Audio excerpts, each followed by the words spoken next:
saying to anybody that they were or are a role model,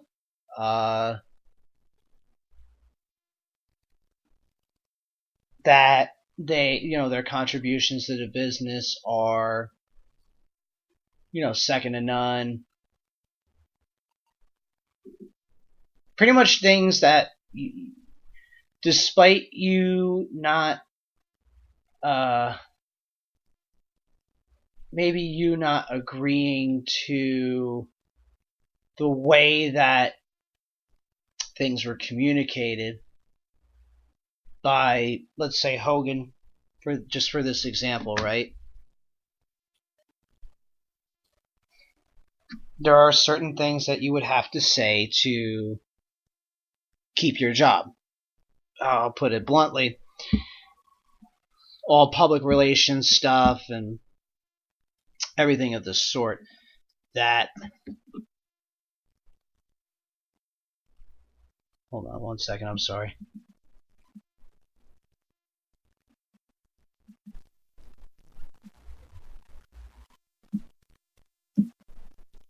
Sorry, my lady's out shopping. Like, oh, you want anything? This is why I like doing it podcasting versus radio, even though I'd love to get paid for public, for paid radio gig, talk wrestling. I know whoever is listening will forgive just a little bit.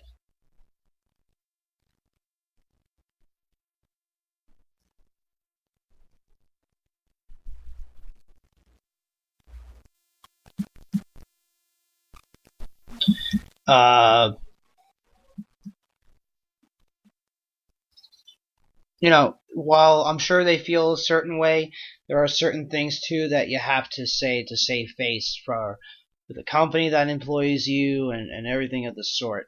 So,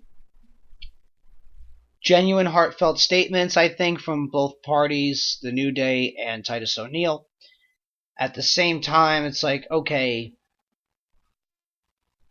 I also like to just firmly believe that they did not act out purely on emotion. So they thought about this thoroughly. They did what they had to do. They made their statements because obviously with all four of them being higher profile entertainers in WWE, which is such a global platform, that, a statement, I don't want to say it was needed, but it definitely feels good that they gave it, because they were going to, and I'm sure, as New Day had stated in their statement, they have been bombarded with these questions. So I'm glad they said it. They got out of the way. They got their feelings out of the way. They acknowledged that what Hogan did for wrestling, to my point, was insurmountable, or basically something that's irreplaceable. And he should have his place in the Hall of Fame. Maybe not so directly as what I'm saying, but they also both acknowledge that it's WWE's decision. So yeah. With that said, I'm going to take a quick music break, and then I want to get into something else really quick that I found on Facebook. One of those red pill, blue pill kind of deal. Which this one's interesting, and I'll make the argument for both sides as best as I can, unbiased, which is going to be hard, and I'll tell you why in just a little bit. And we'll just kind of BS a little bit. So, we'll be right back with this little quick music break, and we'll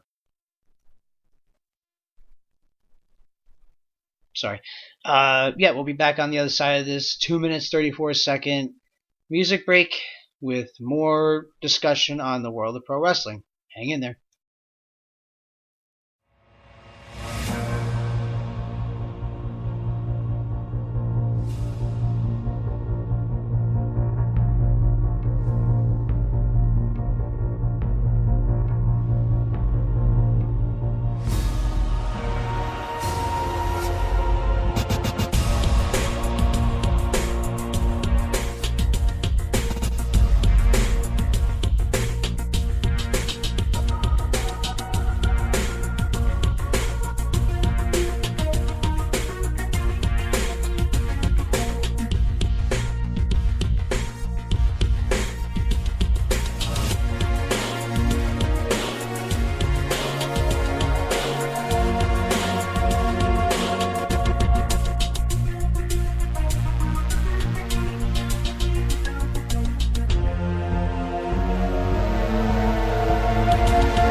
All right, welcome back to Fill in the Void.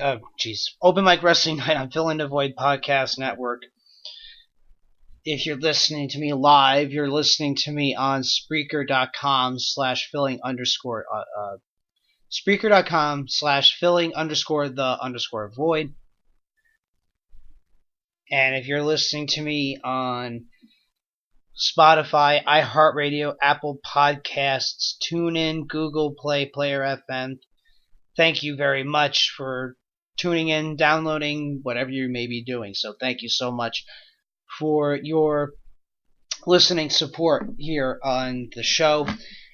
So I found this on Facebook, and this is a very interesting piece. Now, you see a lot of these things of like, oh, red pill, and they give you red pill or blue pill or whatever the hell they decide to do. And they give you options of like let's say you ingested this pill, you get this, and this. Or so that being said, this one was fairly interesting. Red pill was, now here's the option. Here are the options. Red pill, blue pill. Red pill, Steve Austin returns full time. Blue pill, Rock returns full time. Red pill, Edge never retired. Blue pill, CM Punk never quit. With the red pill, you get the dream match of Sting versus The Undertaker. Blue pill, you get the match of Shawn Michaels versus Seth Rollins. Now, I posted this on Hell in a Forum, which if you go on Facebook, you search Hell in a Forum, wrestling discussion, and wrestling discussion is in parentheses. If you go look for that, join them. It's a good group, good fans, a good time. And, go join them. So, I posted it on Hell in a Forum. Because I always get different, I get interesting reactions from the people on the forum on Facebook. And I didn't get a lot of responses up until this point at 7:39 p.m. Eastern Time on July 21st, 2018. But, the response I got, some of them were interesting. The most interesting ones being that I was evil. Someone said the purple pill, I guess. Whatever. I'll take both though, which is kind of unfair because I'm sure a lot of people would say that. And that this is hard. A couple of people acknowledge it's a tough choice. So, let's read off some of these reactions and then I'll go with what I had said. Frank had said red. Michael was the one that said that he'll take both, but he did comment after I said you gotta pick one. He said, can't decide, Punk and Edge were the best heels ever. I'd have to pick red though for Stone Cold. Okay. And the guy that told me I was evil didn't give me one. Mike had said that he's a WCW guy. So, red. While Austin was technically a WCW talent. I don't know if Edge ever was. But, and then Sting being one half of the dream match with The Undertaker. You can completely understand where they're coming from. Travis of Travis and Vic's Drunken Horror Adventures, actually. You can listen to new episodes uploaded on every Wednesday on the network here. Travis had said blue. I prefer Punk to Edge, and Rollins and Michaels to Sting and Taker. I like Austin better than Rock, but 2-1 favors blue. Fair enough, and a fair reasoning behind it. Andrew said, hard choice, but I would choose the red pill. And Chris, one of my good friends, he actually just got married on Thursday. So I'm very happy for him. So congratulations to my friend Chris and his lovely wife Caroline on their wedding day. So just wanted to acknowledge that too. He said red all day, red twice before blue. So those were the comments that I got. One openly said blue, which was Travis. Everybody else says red. Now, while I initially said in my comments that I would take red, I'm a huge Undertaker fan. Austin was my guy between Austin and Rock. I mean, Die Rocky Die was pretty much my thing until he left wrestling full time, and I still called bullshit whenever he came back. But you can't deny that he's, I guess, a good person. I don't care for his movies, but that's besides the point. You can't deny what he meant to wrestling at the time, that he was a full-time worker.